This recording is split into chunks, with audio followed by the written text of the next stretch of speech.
Your questions, please raise your hand and wait for the microphone. We'll start left side, front row. Did you guys have to be here?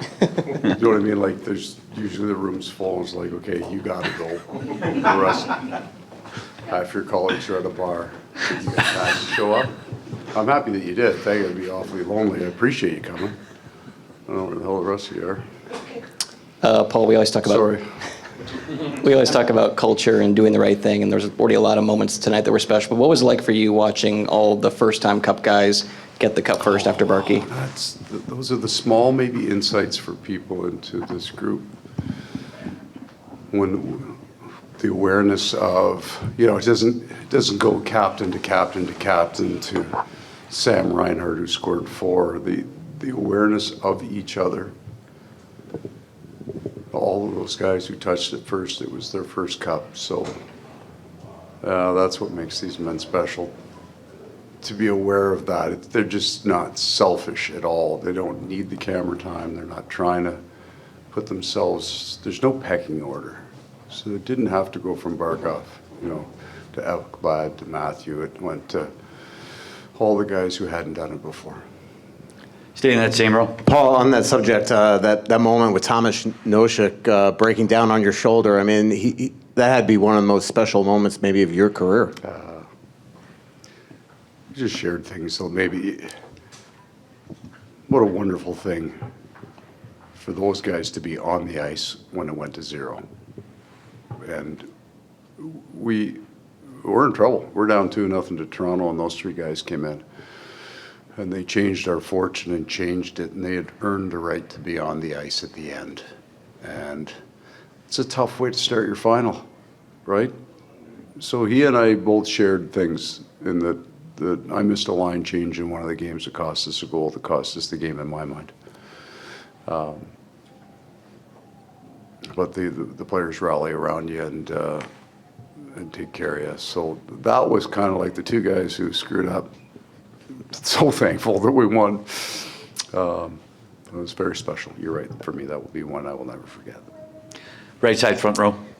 Paul, we've talked a lot about Brad Marchand, and for good reason. What about Seth Jones and everything that he brought to the back end for you all, and him being one of those guys who was looking to win a Cup for his career?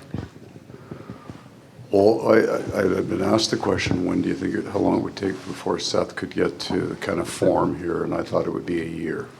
And the reason for that is I thought it took Aaron Ekblad almost a year. It took him a regular season before he came into kind of his true style.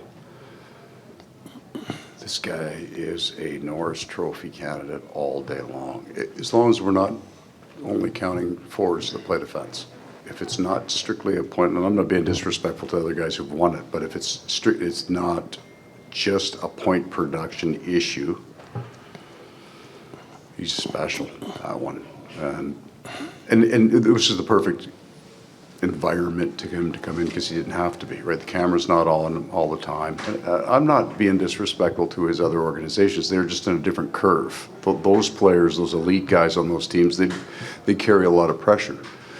But he could kind of walk in the room and my partner's Nico Mikkola, we're going to be okay here, and just play that and enjoy it. So I think we're just starting to see how good this guy is. I don't think we know it yet. I remember him when he was really young playing in Nashville, and we played him in a playoff series in Winnipeg in 18, and we'd get up on him, and he'd go back, pick up the puck around the back of the net, and we didn't have an answer for it. We couldn't stop him. So there's a lot there. Left side, front row. Well, what is it about the roster makeup and the guys that Bill Zito brings in that makes this team so dependable, so able to do this consistently for multiple years, multiple playoff games, no matter the opponent? Well, it's just really deep, unusually so. So Anton Lundell is, I get it, he's 23 years old, but he's plus 19 in the playoffs, playing with Brad Marchand. So that can't be your third line. Like Marchand, Lundell, Lustein are at the top of our scoring, which means Sam Bennett is our third line, who just won the Conn Smythe. Well, that doesn't make any sense. So it has to be Barkov, who's got 3 Selkes. That's got to be your third line. So there's the answer to that question. at least that's the foundation, a very talented group of guys. So when you bring somebody in, we're going to play with a really good player. Maybe a better way is the Nate Smith story. He just wanted to get his game back. He just wanted to get to a point that comes in here, and we had a whole bunch of injuries during the year, so he played with everybody. He played with Dmitry Kulikov. Not a household name, but Dmitri's game is incredibly dependable, incredibly consistent. So Nate Schmidt gets to kind of return to form. He was like the Nate Schmidt in Washington that I remember seeing him, and then in Vegas. But in Washington especially, he was young, he was up the ice, he was full of life, everything was great. And then I had him for a month and a half, 2 months in Winnipeg and tried to end his career. So he survived me. Right side, front row. Hey, Paul. The Barkov line, obviously huge tonight. Reinhart with 4 goals, but what did you see from them that made them so effective in what turned out to be the final game of the season? I think Barkov got better. I won't go through the injury list, but in game 1, Sasha split his hand open, the palm of his hand for 13. And he had those sutures torn out twice till he just glued it together. So that had something to do with his point production. Sam Reinhart had a grade 2 MCL in the Carolina series and took some days off. It took him a few games to get back to health. I think they were both just healthy. But if you're Sam Reinhart, how good's your story? You scored the game winner in Game 7 in overtime last year, and you bang in 4. Nobody's going to say whether it's a goalie in that. Nobody's going to care. He just scored 4 goals. Well, that's a pretty good story.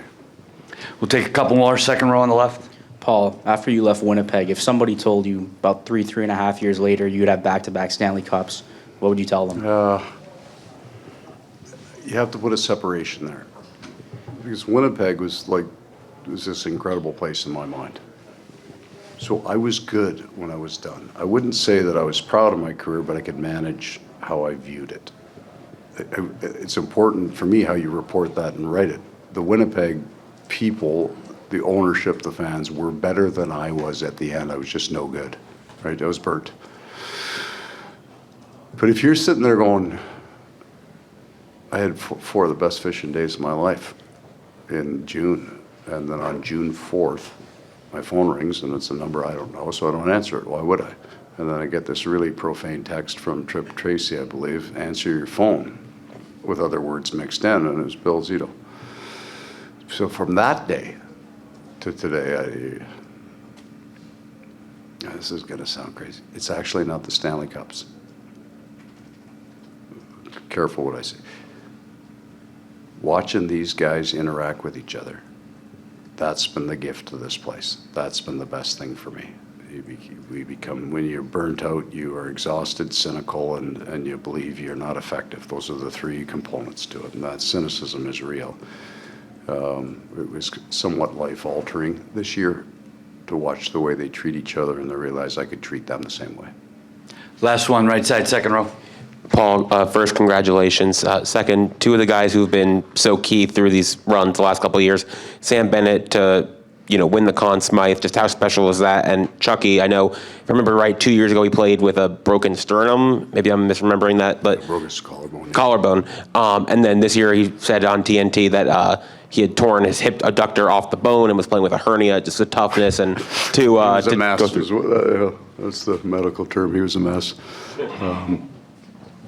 Yeah, the great stories of redemption and sacrifice that are here. So we have players that were good players. The timing wasn't right. The situation, all of it just didn't fit. And those are easy words, but when you think what a man goes through when it's not right, those are hard times, dark times, especially if you care.